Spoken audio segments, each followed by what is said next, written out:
Sir ମୋ ସ୍ତ୍ରୀର ଦେହ କେମିତି ଅଛି? ତାର କ'ଣ ହେଇଛି? ତମେ କ'ଣ ଜାଣିନ? ତମ ବାପା ହେବାକୁ ଯାଉଛ। ସତରେ ସାରେ ପୁଅଟା କାହା ବାଗିଆ ହେଇଛି? କାହିଁ ତମ ମୁହଁ ତ ମିଶୁନି ସେଥିରେ।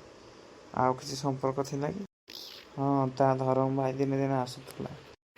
ତାହେଲେ ସିଏ ବାଜିଟା ମାରି ନେଇଛି ଆଉ। କୁଆଡ଼େ ଗଲା ସେଠିକି? ହ୍ୟାଲୋ ଶିବାନୀ, ଶିବାନୀ। କାହିଁ ମୁଁ ଡାକୁଛ ମୋତେ? ସେମାନେ ଯାଉଛି କୁହ। ହଁ କୁହ, କ'ଣ ହେଲା? ତୋ ପୁଅଟା କ'ଣ ତୋ ଧରମ ଭାଇ ଦେଖାଯାଉଛି? ଆଉ କେମିତି ଦେଖାଯାଇଥାନ୍ତା? ତମେ ତ ପାରିଲନି, ସେ ତ ଓଲଟା କିଛି ପାରିଲା। ତୁ ଶାଳି ଏବେ ମୋ ଘରୁ ବାହାରେ। ତୁ ଶାଳି ଏବେ ମୋ ଘରୁ ବାହାରେ ଜଲ୍ଦି। ମୁଁ ସେଇଥିପାଇଁ କହୁଥିଲି ଶାଳିକି ଧରମ ଭାଇ କରିଛି। ଆଜି ଯାହା ଶାଳି ତା ସହିତ ରହିବୁ। ମୁଁ ଯାଉଛି, ଆଉ ଗୋଟେ ବାହାଘର ହେବି। ଡକ୍ଟର ବାବୁ, ତମେ ମୋତେ ରଖିବ କି? ନାଇଁ ଲୋ ନାଇଁ, ମୁଁ ଯେତେ ପାରିବିନି। ତୋ ଧରମ ଭାଇ କରିଯିବ, ଆଉ କେତେବେଳେ ଧରମକୁ ହିତା କରିଦେବୁ।